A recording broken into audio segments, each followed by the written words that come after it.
पल्लवी जी छत्तीसगढ़ से। श्री हरिवंश। राधा वल्लभ श्री हरिवंश महाराज जी।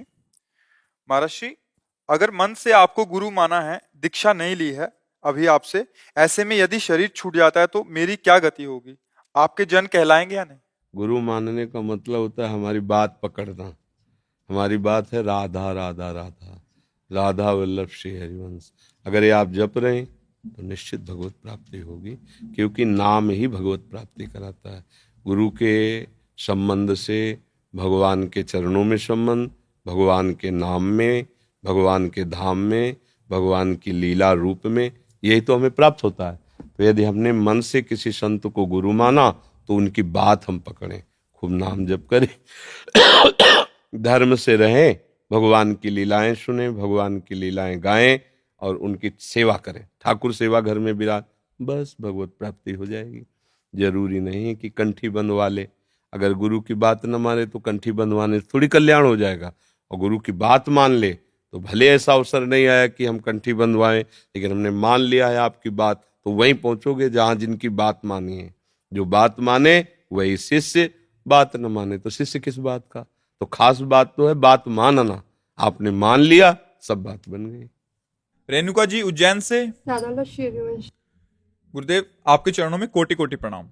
सदगुरुदेव भगवान, हमारे द्वारा दीक्षा से पूर्व जाने या अनजाने में पाप या अपराध बने, उनका दंड क्या हमारे शरीर में त्रास या स्वप्न में कष्ट देकर भी भुगवाया जा सकता है? अभी तो इस जन्म का नहीं चल रहा, अभी तो पुराना गोदाम का ही चल रहा है। बहुत जन्मों से हमारे सब हिसाब किताब जमा हो, तो भगवान कृपा करके क्षमा करें, तभी निस्तार हो सकता। हम भोग कर कभी पार नहीं हो सकते। नाम जप करते रहो, जो दुख सुख आवे समान भाव से सहने की चेष्टा करो। देखो, श्रीमद् भागवत में लिखा है कि जो प्रतिपल ये सोचता रहता है कि हमारे ऊपर भगवान की बड़ी कृपा है और हर समय नाम जप करता है, आए हुए प्रारब्धवशात सुख दुख को सह लेता है, तो उसको ऐसे भगवत प्राप्ति हो जाती है जैसे पिता की प्रॉपर्टी पर पुत्र का अधिकार, ऐसे भगवत प्राप्ति हो जाती है। दुख सुख को जैसा भगवान भेज रहे हैं चुपचाप सह लो। तुम्हारे नहीं, सबको आता है, सबको। बड़े बड़े महात्माओं को, रामकृष्ण परमहंस जी के गले में कैंसर था, भाई जी हनुमान प्रसाद पोद्दार जी के हाथों में था। प्रारब्ध भोग किसी को नहीं बख्शता है, भोगना पड़ता है। पर हम भगवान का सहारा लिए हैं, प्रभु का नाम का, तो फिर वो हमारे ऊपर प्रभाव नहीं डाल पाएगा जैसे हमारे ऊपर है। पर अगर प्रभाव डाल देता तो हम आपसे बात कैसे कर पाते? व्हील चेयर में चलते, पड़े रहते। पर वो प्रभाव नहीं डाल पा रहा। ये हमारी किशोरी जी की कृपा, ये रसिकों की कृपा, आप सबकी सद्भावना। क्योंकि अगर हम पढ़े रहे तो आप कैसे मिलोगे? तो आपके अंदर मिलने की इच्छा, तो प्रभु हमें मिलने लायक बनाए हुए हैं। ये प्रारब्ध कर्म तो बहुत पहले ही हमारे शरीर को नष्ट कर दिया था। दोनों किडनी फेल है, जिनमें मतलब कैसे चल रहे हैं हमें खुद पता नहीं है, कैसे प्रभु चला रहे हैं उन्हीं का खेल है। तो प्रारब्ध भोग तो भोगने पड़ेंगे, कोई भी हो, अवश्य में वो भोगतव्य, भगवान के वचन है। हाँ, इन्हें भोग लो और पुराने कर्मों में आग लग जाए और नई फसल हमारे दाना न दे पावे, बस खत्म हो गया। जो नए कर्म है वो हमें कष्ट न देने के लिए नष्ट कर दिया जाए, वो भगवान करेंगे। पीछे जो जमा है उसमें भगवान आग लगा देंगे। अभी जो आ रहा है, शरीर जिससे बना है, इसको भोग लेते हैं, राधा राधा राधा, और श्री जी के पास पहुंच जाते हैं। अब जो पाप हमने इस जन्म में किए हैं वो शरणागति के प्रभाव से नष्ट हो जाएंगे, पर आगे वो पाप ना हो तो। अगर आज शरणागत हुए हो और फिर वही शुरू कर दिया तो पीछे का रजिस्टर जुड़ जाएगा, फिर नहीं कटेगा। ये रजिस्टर तब कटता है जब अवलौ नशानी अब ना नशा, आज तक की अब नहीं करूंगा, तो पीछे के भगवान माफ कर देते हैं। गुरु मंत्र मिलने पर, शरणागत होने पर वो भगवान उन पापों को नष्ट, पर प्राय ऐसा नहीं होता। जहां वो फिर नए कर्म किए, पुराने कर्म जुड़े, कष्ट पाया, तो उसको लगता है यार कुछ भजन में ताकत नहीं, क्योंकि मैं राधा नाम जप रहा हूं फिर भी दुखी हूं, फिर भी परेशान हूं। इसका मतलब आप गलत कर रहे हो। नहीं, दुख आएगा पर आप आनंदित रहोगे, ये खास बात है। अगर आप सही मार्ग में चल रहे हो तो हम ये नहीं कहते कि रोग नहीं आएंगे। भीष्म पितामह जी 6 महीना बाणों की सैया पर है, पर देखो भजन का लाभ, बड़े बड़े ब्रह्म ऋषि आसपास बैठे हैं और स्वयं भगवान अंतिम समय वहां पधारते हैं, हंस हंस के बात करते हैं, और भीष्म जी शरीर छोड़ते, ये भजन का फल है। वो किसी कर्म का फल है, बाणों सैया पर 6 महीने पड़े रहना। तो कष्ट आना कोई बड़ी बात नहीं, पर कष्ट में भगवान का स्मरण हो और मन प्रसन्न हो। सबसे बड़ा रोगों की निवारण की दवा यही है। अगर आपका मन प्रसन्न तो कोई रोग आपको नहीं गिरा सकता, और मन प्रसन्न नहीं तो कोई रोग ना हो तो भी आप परेशान हो। देखो, मन जब गिर जाता है नकारात्मक सोच में तो उसको फिर क्या कहते हैं, डिप्रेशन, नहीं, परेशान हो जाता आदमी। अगर नकारात्मक सोच आ गई तो, अगर सकारात्मक सोच तो उत्साह बढ़ता है। तो सकारात्मक सोच भगवान के भजन से बढ़ती है। भगवान कृपालु है, ये शरीर छूटने के पहले ही हमारा सारा हिसाब किताब हो जाए तो बढ़िया बनेगा, नहीं अगले जन्म में पता नहीं कौन से जीव जंतुर बने, क्या हिसाब होगा उसमें। तो इसलिए खूब राधा राधा जपो, जो दुख सुखावे सहो, बुरा किसी का करो मत, क्योंकि अगला कर्म अगर बुरा करोगे तो पीछे वाले तुम्हारे जुड़ जाएंगे, माफ नहीं होंगे। इसलिए सावधान रहो। राधा वल्लभ लाल। राहुल जी, राधे राधे महाराज जी। महाराज जी, मन और माया क्या है? मन को माया से हटा के भगवान में कैसे लगाएं? मन ही माया है और कोई माया ही नहीं है। अपरा प्रकृति के अंतर्गत पंच महाभूत मन, बुद्धि और अहंकार अष्टधा अपरा प्रकृति है, और जीव भगवान का परांश, परा प्रकृति कहा गया। भगवान का चिदानंद अंश भगवत स्वरूप है। वेदांत दर्शन में ब्रह्म स्वरूप है। वही ब्रह्म जो आत्मा स्वरूप से मैं हूं, वही, दूसरा कोई नहीं। अहम ब्रह्मास्मि। पर इसके लिए पहले अपरा प्रकृति का त्याग करना होता है। अन्वय व्यतिरेक 2 पद्धतियां हैं। नहीं नहीं नहीं, फिर जो बचाव है, जब उसको जाना तो सब वही है। पहले ब्रह्म सत्यम जगन मिथ्या 2 विभाग कर दिए गए। अब बच्चे हो, पता नहीं समझ पा रहे हो कि ना पर उसे हम और सरल भाषा में बाद में बता देंगे। 2 विभाग कर दिए गए, एक सत और एक असत। जो सत है उसका कभी भी अभाव नहीं, ना सतो विद्यते भाव, ना भाव विद्यते सता। जो असत है वो दिखाई दे रहा है, भास रहा है, पर है नहीं। पर हमारी सारी की सारी वृत्तियां असत में लगे, जैसे शरीर, अंतःकरण, इंद्रियां, उनके भोग, शरीर संबंध, यही हमारे विषय हैं। हम अपने स्वरूप को भूल करके इसे अपना मैं मान लिया, यही बहुत बड़ा बंधन है। अब जब गुरु कृपा से, भगवत कृपा से इस बात को समझ में लाने के लिए हम साधन करते हैं, उपासना करते हैं, तो उपासना भगवत बोध नहीं कराती है, उपासना असाधनों का त्याग कराती है। और जहां असाधनों का त्याग हुआ, जैसे जल का मटमैलापन और चंचलता, ये दोनों शांत हुई तो धरा में क्या है समझ में आ गया। तो वो हमारा स्वरूप ही है, कोई और नहीं है, हमारा स्वरूप ही है। उसी में जीव परमानंद में मगन हो जाता है। अब सरल भाषा में से, एक भगवान ही अपने को बहुत रूपों में प्रकाशित किए, खेलने के लिए अपने आप से, अपने आप में वो खेल रहे हैं। इंद्रियाणाम मनस्यास्मि, वही भगवान मन बन गए, वही भगवान पंचभूत बन गए, वही भगवान ये दृश्य बन गए। अब ये हमें पता नहीं है, तो हम व्यक्ति देखते हैं, दृश्य देखते हैं, गुण देखते हैं, दोष देखते हैं, और अपने को भूल गए और भगवान को भूल गए। इसी का नाम माया है। जो स्वरूप को भुलवा दे, प्रभु को भुलवा दे और जगत को सत्य भाषित करा दे, उसका नाम माया है। माया माने ब्रह्म, ब्रह्म माने अज्ञान, मोह।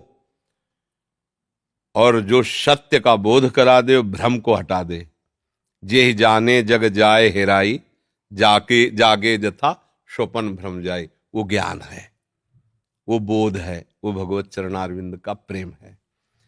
माया और मन ये दोनों एक ही जाति के हैं, बात समझना। अब इस मन को, जैसे लोहा और पारस में बड़ा अंतर है, पर पारस छू जाए तो सोना बना देगी, ऐसे ही मन को ब्रह्म स्वरूप सदगुरु, शास्त्र, इनकी वाणी के अनुसार चला दे, तस्मात् शास्त्रम प्रमाणमते कार्याकार्यो, तो मन ही भगवान बन जाएगा, क्योंकि वो मूल में भगवान ही है। अभी लगाना इसलिए कठिन है कि मन को हमने संसार के नानात्व में फंसा दिया, हम ही ने फंसाया है। हमें जो प्रिय लगा उससे राग हो गया, जो अप्रिय लगा उससे द्वेष हो गया। तो राग द्वेष ही ये माया का जाल है। जो राग द्वेष से ऊपर उठ जाता है वही माया मुक्त हो जाता है।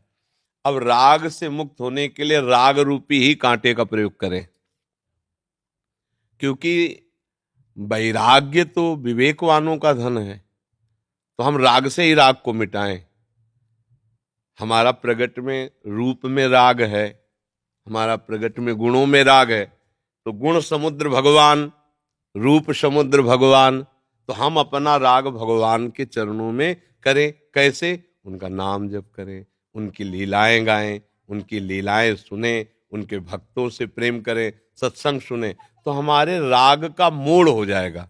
राग हमारा प्रभु के, जो ही प्रभु की तरफ राग हुआ तो वो अनुराग हो जाता है। वही राग जब जगत की तरफ होता है तो मोह बंधन अज्ञान। वही आसक्ति जब प्रभु या प्रभु के भक्तों में, तो मोक्ष का खुला हुआ द्वार है, वो भगवत प्रेम का अधिकारी हो जाता है। तो पहले बच्चा नाम जप करो। गंदा भोजन जिसे कहते हैं, गंदी आदतें जिसे कहते हैं, गंदे दृश्य, गंदे संभाषण, गंदी क्रियाएं, ये बताना नहीं है, सब कोई जानता है। इनका त्याग करके नाम जप करो, सब ठीक हो जाएगा। जिनके चरणारविंद के चिंतन मात्र से ऐसी सामर्थ्य प्रकट होती है कि चाहे वो प्रेम पाना चाहे, ब्रह्मबोध पाना चाहे या अन्य सिद्धियां पाना चाहे, सब प्राप्त हो जाता है। प्रणत कामदम भगवान के चरणों को कहा गया है। प्रणत कामदम, जो उनके चरणों में प्रणत हो गए, उनके कामनाओं की पूर्ति निश्चित, या फिर कामना का नाश होकर के आप्त काम, अपने स्वरूप का बोध। पर कुछ भी चाहे तो प्रभु से चाहे और खूब नाम जप करें। पर ये आजकल जो चला है ना, ये बिल्कुल हानिकारक है। ये जो परस्पर गंदे भावों का और उनको गंदा ना मानना, बॉयफ्रेंड गर्लफ्रेंड, ये जो और खान पान, ये सब बहुत गंदी बात है बच्चा। इसे हमारे सनातन धर्म को बहुत बड़ा एक कीड़ा रोग लग रहा है, जो ये पूरे के पूरे वृक्ष को खा जाएगा पक्का। हमारा सनातन धर्म सनातन मर्यादा से टिका हुआ है, पवित्रता से, हमारे धर्म का स्वरूप है।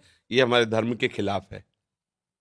बिना पाणी ग्रहण संस्कार के, बिना गुरुजनों की आज्ञा के व्यभिचार दोष से युक्त हो जाना, मनमानी खान पान करना, मनमानी, तो देखो उसी से आसुरी प्रवृत्ति बढ़ रही ना। अमुक जगह अमुक लोगों ने अमुक ऐसा आग लगा दी का, ये आसुरी प्रवृत्ति क्यों बढ़ रही? क्योंकि आप धर्म का त्याग कर रहे हैं, अधर्म की वृद्धि हो रही। तो अधर्म के ये परिणाम होते हैं कि आपको पता नहीं, जैसे आपका शरीर प्यारा है ऐसे सामने वाले का शरीर प्यारा है, आप उसके शरीर को काट रहे हैं, आप जला रहे हैं, उसके साथ आप दुर्व्यवहार कर रहे हैं। तो राक्षसी प्रवृत्ति बढ़ गई ना। इसका मतलब हमारे समाज में कोई कमी हो रही है। ये कमियां हो रही हैं। खान पान, छोटे छोटे बच्चे जिनको सतधर्म की शिक्षा होनी चाहिए, वो शराब पीने लगे। अभी उनको ब्रह्मचर्य पुष्ट करना चाहिए। देखो, जैसे गेहूं की फसल है और हमारे देहाती भाषा में उसे कहते हैं गलेथ। अगर वो गलेथ में आई और काट लो तो न भूस मिलेगा न दाना, और परिपक्व हो गई तो मनो अन्न पैदा होता है। ऐसे ही 25 वर्ष की अवस्था तक ब्रह्मचर्य परिपक्व होता है। इसके बाद गृहस्थी में जाए, हाँ, तो देशभक्त, भगवान का भक्त, सूरवीर, ऐसे बालक पैदा होते हैं। और पहले ही यदि ब्रह्मचर्य का नाश कर दिया तो जैसे उसमें न गेहूं न भूसा, ऐसे ही सारहीन जीवन होता है। संतानें भी होंगी तो सारहीन होंगी, न बुद्धि होगा, न बल होगा, न भक्ति होगी, न निष्ठा होगी। वही संतानें फिर माता पिता की पूजा बाद में करते हैं, गाली देना, पीटना, अनाथालय भेज देना, उनका तिरस्कार कर देना, क्योंकि आप धर्म से नहीं चले। तो आपकी नई अवस्था है, आपने प्रश्न किया, हम आदर करते हैं। नाम जप करो, अच्छे संस्कार लाओ। ये सब गंदी बातें हैं। जहां ये चल रहा है हम आपको संबोधन कर रहे हैं। एक दिन ऐसे समाज हमारा पतन के गर्त में गिरेगा जिसे कोई संभाल नहीं सकता। ये जो चला है ना नया, बिल्कुल नहीं। बच्चा को पता ही नहीं कि मेरे जीवन का हित क्या है। अभी नई अवस्था है और कुमार्गगामी लोगों का संग, तो ऐसी स्थिति में हो जाते हैं, ना उनका जीना सही होता है, ना उनका किसी से मिलना सही होता है। मतलब इतना दिमाग खराब हो जाता है। अब जगह जगह उनको धोखा, जगह जगह, और वासना अंदर बढ़ती चली जा रही। अब ये बच्चे कैसे, संतों की बात सुननी नहीं, शास्त्र स्वाध्याय करना नहीं, संध्या बंदन नियम आदि कुछ है नहीं, अब कैसे समझावे कि तुम कैसे ठीक होगे। आप सोचो, जहां चार विद्यार्थी बैठ के मिलते हैं वहां कहीं भी संयम की वार्ता नहीं रहती, गलत आचरण, गलत, ये कैसे होगा। हमारा नया समाज बहुत गिरता हुआ जा रहा है, इसलिए हम आपको शाबाशी देते हैं। इस अवस्था में आप धर्म से चलना चाहते हैं, आप अपने मन को प्रभु में लगाना चाहते हैं, आप लोगों और अपने दोस्तों को लगाओ। दोस्त वही है जो कुमार्ग से हटाकर सुमार्ग में लगाए। आज दोस्ती की जाती है कुमार्ग बढ़ावे के, ए तुम हमारे दोस्त हो, हमारा कहा मानो शराब पियो, हमारा कहा मानो व्यभिचार करो, हमारा कहा मानो गंदे आचरण। नहीं, ये दोस्ती नहीं, ये दुश्मनी है। दोस्ती तो ये कि हमारे मित्र हो, अगर हमारी मित्रता है तो तुम्हें शपथ है आज के बाद तुम मदिरा नहीं पियोगे, मांस नहीं खाओगे, पारे बहन बेटियों की तरफ गंदी दृष्टि नहीं। देखो, इसमें जब ब्याह हो फिर गृहस्थ में जाओ तो भगवान की कृपा प्राप्त होती है, ये भी भगवान की पूजा है, संतानोत्पत्ति भी भगवान की पूजा है। पर ये तो नहीं है ना।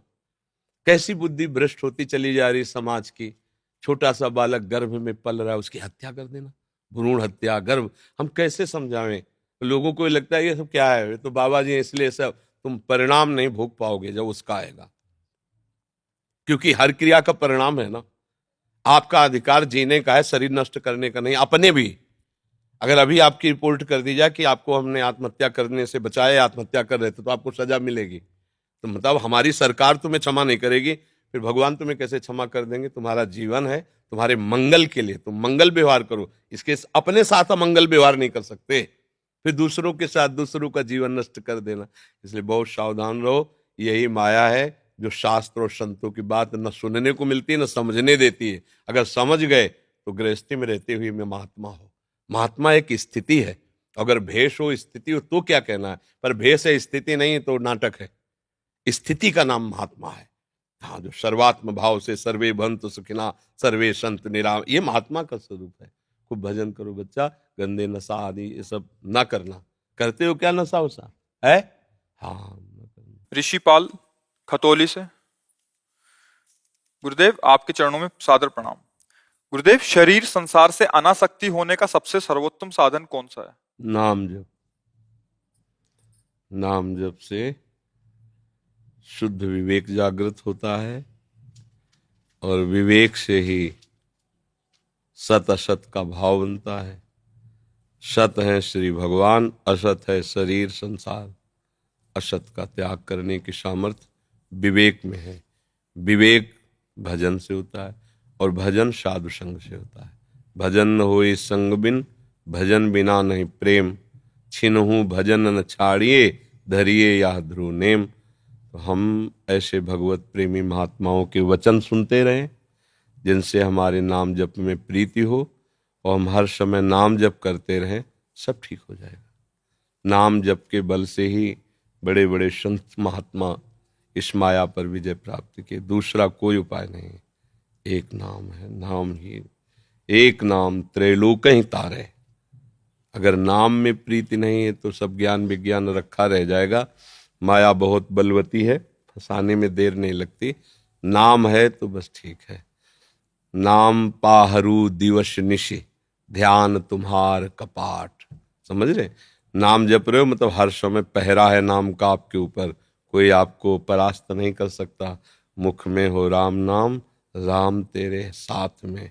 भगवान तुम्हारे साथ है, भगवान तुम्हारे हाथ में है। कि अमुक प्रधानमंत्री या अमुक मंत्री हमारे हाथ में, तो अखिल लोकों का स्वामी यदि तुम नाम जप करो तुम्हारे हाथ में है, तुम्हारे साथ में है, कोई तुम्हें बिगाड़ नहीं सकता। अच्छा, ये शरीर से अनासक्त होकर हम क्या करेंगे? समझो, शरीर से हम अनासक्त होकर क्या करेंगे? हम शरीर को सेवा का पात्र बना दें तो कैसा रहेगा भाई? जैसे हम तांबे का पात्र लाते हैं, उसे बहुत प्यार से धो के सजा के रखते हैं, श्री जी की सेवा में आता है। तो ये शरीर भी तो श्री जी की सेवा का पात्र है। तो हमें अनासक्त होने की जरूरत नहीं, हमें इसका भाव बदल देना है। ये हाथ हमारे ठीक है, पवित्र है, तो हम प्रभु का श्रृंगार करते हैं। किसी बीमार की सेवा कर सकते हैं, माता पिता की सेवा, गुरुजनों की सेवा। तो हमें इससे अनासक्त थोड़ी होना है, हमको उसको सही जगह लगा देना, यही खास बात है। मान लो अनासक्त हो करके, मान लो कि शरीर से हमारा कोई मतलब नहीं, बावरे बन के घूमो, नहीं। इस शरीर को सत्कार्य में लगा देना ही अनासक्ति का मूल स्वरूप है। जब हम इससे स्वयं के लिए भोग भोगते हैं तब फंसाव है। जब हम गंदी बातों में मन लगा देते हैं, गंदे आचरण करते हैं, अब भाई गड़बड़ हो गया। अगर ये शरीर श्री जी का सेवा पात्र मानकर तो युद्ध भी करे तो पूजा हो जाएगी। अर्जुन जी से कह रहे ना कि मां मनुष्मर युद्ध च, युद्ध कर और मेरा स्मरण कर। तो मुझे लगता है अनासक्ति का सहज स्वरूप ये है कि शरीर से अपने लिए भोग भोगना बंद कर दे। जैसे हम श्री जी की सेवा का पात्र जब लाते ना तो फिर उसमें अपने लिए प्रयोग करने में डर लगता है कि ये श्री जी का सेवा पात्र है। ऐसे ही अब ये शरीर श्री जी की सेवा का पात्र है। अब इसमें हम वही पाएंगे जो श्री जी पाएंगे, हम वही करेंगे जो करना चाहिए। अब गलत नहीं करेंगे क्योंकि ये मेरा नहीं, ये श्री जी का है। अभी संत बन गए, अभी अनासक्त हो गए। आसक्ति तब होती है जब हम शास्त्र के विरुद्ध आचरण करते हैं। पराई बहन बेटियों की तरफ गंदी दृष्टि, गंदे आचरण, गंदा भोजन, गंदा व्यवहार, अब ये है गलत बात है। तो अगर प्रभु को भोग लगा के भोजन पा रहे, पवित्र कपड़े पहन रहे, प्रभु की सेवा कर रहे, समाज की सेवा कर रहे, व्यापार नौकरी किसानी, जो ये सब महात्मा ही हैं। अगर ऐसे चले, समझो पहले। और अगर शरीर में आसक्ति और भोगों में आसक्ति तो चाहे जो भेष धर लो, नरक से नहीं बचोगे। बात समझो। और समझ में आ गई तो पैजामा कुर्ता पैंट शर्ट में भी तुम महात्मा ही हो। विभीषण जी जब भगवान के सामने आ रहे हैं तो न पीला पहने न लाल पहने, राजमंत्री हैं, रावण के भाई हैं। तो भगवान कह रहे तुम सरीखे संत प्रिय मोरे, धरो देह नहीं आन नहीं हो। तुम्हारे जैसे संतों के लिए मैं अवतार धारण करता हूं, तुम्हारे जैसे संत प्रिय हैं। किस बात के लिए? ऐसे क्रूर कर्मी लंका में रह के राम राम जपना, उसको हित की बात समझाना, मारने पर भी उसके हित की बात समझाना, भगवान कहे ऐसे संतों के लिए। तो संत भगवान विभीषण जी को कह रहे हैं, ना वो कोई लाल पीला पहने ना कोई ऐसा, आचरण ही संत है, स्थिति संत की है। अगर हम सही आचरण से चले तो गृहस्थी में रहते हुए संत हैं। भगवान कह रहे तुम सरीखे संत प्रिय मोरे। अगर आचरण बिगड़ जाए तो भैया चाहे जो भेष रख लो, भेष तुम्हें नहीं बचा पाएगा, तुम्हारी दुर्गति पक्की है। तो हमें लगता है हम सबको चाहिए भगवान का भजन करना और सही आचरण से चलना। ये शरीर भगवान ने दिया है, ये तो सब मानते हो ना। तो भगवान की दी हुई वस्तु का दुरुपयोग क्यों करो? अभी हम आपको कोई कपड़ा दें तो आप उसे बड़े आदर से रखोगे कि ये साधारण कपड़ा नहीं भाई, संत ने दिया, गुरुदेव ने दिया। तो हमको तो भगवान ने दिया ये शरीर, इसका गंदी जगह प्रयोग क्यों कर रहे हो? अपराध क्यों कर रहे हो? पाप क्यों कर रहे हो? गंदा भोजन क्यों डाल रहे हो? कोई हम आपको कपड़ा दे और ऐसे पैरों के नीचे कोई रौंदे तो आपको कैसा लगेगा? हमें माया रौंद रही है।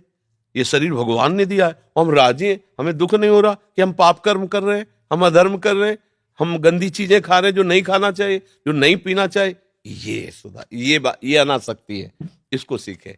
अनासक्त का मतलब नहीं कि कपड़े उतार दिए या ऐसे, ये सब बाहरी बात है, सच्चाई नहीं है इसमें। सच्चाई हृदय की बात है, हृदय से प्रेम करो। देखो गोपी जनों को जितना आदर अध्यात्म में मिला है, आज तक उतना आदर किसी को नहीं मिला है। आप शास्त्र पढ़ के देख लो, ग्रंथ पढ़ के देख लो, कहीं। अच्छा, गोपी जन गृहस्थी में रह रही थी, पति पुत्र आदि की सेवा कर रहे थे, भागवत पढ़ के देख लो। पर उनका एक एक वृत्ति भगवान में लगी थी। वो जो भी कर रही थी भगवान के लिए कर रही थी, रात दिन केवल मुरारी पादार्पित चित्त वृत्ति, कृष्ण कृष्ण कृष्ण। तो बड़े बड़े परमहंस सुखदेव जी उनका इस गार है, उद्धव जी उनकी चरण धूल माथे पे लगा। बड़े बड़े महात्मा गोपी जनों की, गोपी प्रेम की ध्वजा तो आप यहीं देख लो। अध्यात्म में जो सबसे ऊंचाई पर है वो गोपीजन है। और गोपीजन है क्या? भगवान के प्रेम में मतवाली। तो सार बात निकल के आई ना, नाम जप करो भगवान के प्रेम में, और जहां हो वहीं महात्मा हो तुम। परेशान होने की थोड़ी जरूरत है, समझ गए? मंजू जी राजस्थान से। सतगुरुदेव भगवान आपके चरणों में कोटि कोटि प्रणाम। गुरुदेव, हमने किसी बुजुर्ग की सेवा के बदले प्रभु से भक्ति मांगी थी, क्या ये सही है? और व्रत किए थे पहले, अब शरणागत हो गए, उनका उद्यापन करना चाहिए या नहीं? ये तो हम कह रहे हैं वृद्ध की क्या, किसी की भी सेवा करके मांगना यही चाहिए कि भगवान प्रसन्न हो, भगवान की भक्ति मिले। और सब व्रतों का फल भी है, भगवान के चरणों में भक्ति हो जाए। तो उद्यापन अगर राधा वल्लभ जी के चरणों की शरण में हो तो कर देना चाहिए, क्योंकि हमारी रस रीति में एकमात्र श्यामा श्याम, न कोई अन्य कोई साधन बल नहीं। बस लाडली जी का खूब भजन करो, उनकी लीला गाओ, उनकी सेवा में मगन रहो। हमारा जो निकुंज रस है इसमें फिर अन्य साधनों को भी, सर्वेषु साधन वरिष्ठ चिरम निराशा। हमारी तो महारानी जो श्यामा जी का सारा बल हमारी वही साधन है, वही साध्य है। ये तो प्रेम मार्ग है ना, तो ऐसा करना। और सब जितने भी साधन हैं ये फूल हैं। संयम नियम व्रत जितने, संयम नियम फूल और फल ज्ञाना और हरिपद रति रस वेद बखाना। शास्त्र ऐसा कहते हैं कि जितने साधन हो सब फूल हैं। तो फूल जब फल लगे तब बात बनी, तो उसका फल है ज्ञान, भगवान के सिवा और कोई अपना नहीं, ये ज्ञान हो जाना। और इसका रस है प्रेम। अब ऐसे भगवान से प्रेम हो जाए तब बात बने। तो फूल और फल और रस, जब रस मिलता है तब तृप्ति मिलती है। केवल फल से भी नहीं बनेगा, रस प्राप्त हो तो फल है ज्ञान। ज्ञान का मतलब एक भगवान के सिवा न कुछ था, न है, न रहेगा, वही मेरे प्यारे हैं। अब उनमें हमारी रस बुद्धि हो, हम उनका नाम जपते हुए रोएं, उनकी लीला चिंतन करते हुए गाएं, उनसे प्रार्थना करें कि कभी तो कृपा कर हमारे नेत्रों में आ जाओ, एक बार तो सामने आ जाओ। ऐसे हम उनसे पुकारें, प्रार्थना करें, सब काम बन जाए। संसार में भी सुखी रहोगे और परलोक में भी सुखी रहोगे। यदि भगवान का भजन किया है तो ये संपत्ति कभी नष्ट नहीं। एक बार राम बोला, कृष्ण बोला, हरि बोला, राधा बोला, ये कभी नष्ट नहीं होगा। अविनाशी भगवान का नाम तुम्हें बचा लेगा, तुम्हें संभाल लेगा। इस लोक परलोक में तुम्हें सब जगह सुख मिलेगा। पर बड़े भाग्य हैं जो ये कर पावे, नहीं तो ये माया भी जहां निकलोगे ना, ऐसी धूल डालेगी कि सब बातें हल्की हो जाएंगी, ये अच्छा लगने लगेगा संसार। श्रद्धा पांडे जी नागपुर से। गुरुदेव आपके चरणों में कोटि कोटि प्रणाम। महाराज जी आपसे कैसे मिले? जैसे नाभा जी अपने गुरु जी से मिले हुए थे, ऐसी स्थिति तक हम कैसे पहुंच सकते हैं? राधा नाम, राधा चरणारविंद का आश्रय, राधा धाम की रज हो जाएगा। राधा नाम, राधा धाम, राधा चरण रज, सब कुछ प्राप्त हो जाएगा। महाराज जब आप थोड़ी देर के लिए मिलते हैं तो फिर वो ऐसा लगता है कि आप अभी शरीर को देखती हैं, ये मिलन मिलन नहीं है। स्वरूप से मिलन मिलन होता है, ये शरीर तो बाहरी चीज है, मलमूत्र की थैली है, सजा के बैठाले हुए हैं और कुछ नहीं है। ये मलमूत्र की थैली है, इसे सजा के बैठाले हुए हैं, पर इसके अंदर जो तत्व है उसी को पाने के लिए तो कह रहे हैं कि राधा धाम, राधा नाम, राधा चरण रज, तभी आप हमें जान पाएंगे। जो हमारा स्वरूप है वो ये राधा चरण रज, राधा नाम, राधा धाम ही मिलाएगा, दूसरी कोई सामर्थ्य नहीं। तभी तुम कहते हैं भाई गोली मारोगे पंचभूत नष्ट होगा, पूजा करोगे इसके ऊपर फूल चढ़ेगा, हमें तुम स्पर्श भी नहीं कर सकते। राधा नाम जपो, राधा चरण रज लगाओ और राधा किशोरी जी का आश्रय लो, धाम का आश्रय लो, हमारा परिचय प्राप्त कर लोगे, हमारे स्वरूप हो जाओगे और हम और तुम दो नहीं रह जाएंगे। ये मार्ग अध्यात्म है, प्रगट का संसारिक मार्ग तो है नहीं। तो इसलिए चाहे जो भी शरीर हो, ये शरीर तो पांच भौतिक है, ये शरीर घड़े हैं। सूर्य का तेज जो पड़ रहा है प्रतिबिंब, वो एक ही है सूर्य। 1000 घड़े रख दो, 1 करोड़ घड़े रख दो, सब में 1000 करोड़ सूर्य दिखाई देंगे तो 1000 करोड़ सूर्य वो नहीं हो गए। सूर्य एक ही है, 1000 घड़ों के नष्ट होने पर सूर्य पर कोई प्रभाव नहीं पड़ेगा। तो ऐसे ही गुरु का स्वरूप, संत का स्वरूप, आपका स्वरूप, ये सब चिदानंदमय है। हम देह भाव से विचर रहे हैं, इसी देह भाव का त्याग करके अपने सहचरी भाव में या जो गुरु प्रदत्त भाव उसमें पहुंचने पर ही बात समझ में आएगी। ये देह भाव में तो बहुत ही गड़बड़ है, इसमें काम है, क्रोध है, लोभ है, मोह है। तो अगर कोई देह को प्यार करता है तो सही माने में अभी वो जाना नहीं है, अभी वो माना नहीं है। जब जान जाएगा और मान जाएगा तो ये देह तो आज है कल नहीं रहेगी, लेकिन जो हमारा स्वरूप है वो अविनाशी है। जहां पुकारोगे वहीं वो आपको अनुभव में आ जाएगा। तो सही मिलन स्वरूप का मिलन है, देह का मिलन तो कोई महत्व नहीं रखता है। अब जैसे आप हमसे मिले, हमारी बात मान जाओ तो मिलन का फल हो गया, और आप ना माने तो क्या है, 2 मिनट में अभी माया भुलवा देगी, बाहर निकलते ही खत्म। न रूप का चिंतन, न वाणी का चिंतन, न धाम का चिंतन। तो ये बात है। महाराज जी, पढ़ाई करते हुए मंत्र करने के कारण कभी कभी मंत्र का एक शब्द गलती से लिख जाता है, क्या ये अपराध है? वैसे कापी आदि में तो नहीं लिखना चाहिए, सावधानी रखनी चाहिए। जो गुरु परंपरा में निषेध किया गया उसे माने। गुरु मंत्र का बाहर शब्द न उच्चारण हो, कहीं लिखे नहीं। अंदर अंदर तो लिखना ही है मानसिक में, कहीं बाहर ऐसा नहीं। असावधानी ऐसे कैसे, हम तो कहते हैं असावधानी हो कैसे जाती है, नहीं हो पाएगी। आज तक नहीं हुआ, आज तक पूरा जीवन हो गया, एक शब्द भी निकल जाए, ऐसे कैसे कैसे निकल जाएगा? हम छोटी सी बात कहते हैं, आपने कितने पाप किए, कब निकल गया आपसे? कब निकल गया? किसी के सामने निकला? अगर आप कह दो कि निकल जाता है तो हमें बताओ, आपने ऐसे ऐसे पाप किए हैं जो किसी को पता नहीं है, वो कब आपसे निकल गया मुंह से? हाँ, पाप छुपाने में इतने प्रवीण हो तो गुरु मंत्र छुपाने में इससे करोड़ गुना प्रवीण होना चाहिए। ये लोग लेके थे कि अब चूक हो गई तो भला तुम अपनी कत्ल की, अपनी हिंसा की, अपने व्यभिचार की, अपनी चोरी की, अपनी गंदी बात कभी चूक से निकाल देते, तुम तुम्हें मानते कि चूक हो गई, निकले। अगर कोई कहेगा ना तो और स्वरूप टाइट करके आप बोलेंगे, कैसे कह सकते हो आप ऐसा? पाप को, अधर्म को इतना गुप्त, और जो हमें भगवत प्राप्ति कराने वाला मंत्र वो निकल गया, या वो लिख दिया, या वो भूल हो गई, मुझे समझ में नहीं आता है। महाराज जी, वो जब मंत्र आपने देख देख के करने को बोले थे, जब पढ़ते हैं, जब कोई शब्द सामने आता है तो मंत्र और ज्यादा मतलब जोर डालने लगता है। ऐसे जोर डालने, जब हम लिखने में और ध्यानस्थ हैं तो बाहरी क्रियाएं होती रहेंगी, वो तो चल रहा है ना। अभी अभ्यास की कमजोरी है, अभी मतलब चलो और अभ्यास गाढ़ करो। और मतलब ऐसा अभ्यास है, होता है कि अगर कुछ भी मुंह में गया तो हमें समझाना पड़ता है कि ये प्रसाद है, झूठा नहीं है। नहीं, बार बार वो मंत्र के लिए रोकेगा, नहीं मुंह झूठा है, मुझ नहीं, ये श्री जी का प्रसाद झूठा नहीं। जब परिपक्व हो गया दिमाग में तब फिर वो चलेगा, नहीं तो नाम चलने लगेगा, मंत्र रुक जाएगा। बातचीत करते हुए यदि हमारी पादुका में पैर गए तो लघुशंका के लिए पादुका को जैसे बंद, उसमें थोड़ी कि वो बंद नाम स्वरूप, फिर तभी लगता है कि भगवान की कितनी कृपा है। अब ऐसा नहीं कि हम सोच में बैठे हैं, ध्यानस्थ है तो हमारे मंत्र चल रहा है, कब भी नहीं। अभ्यास योग युक्तेन चेतसा नाम। अभ्यास कोई छोटी मोटी चीज होती है? अभ्यास, हमारी अभ्यास में कमी है, इसलिए अभ्यास को और पुष्ट करो।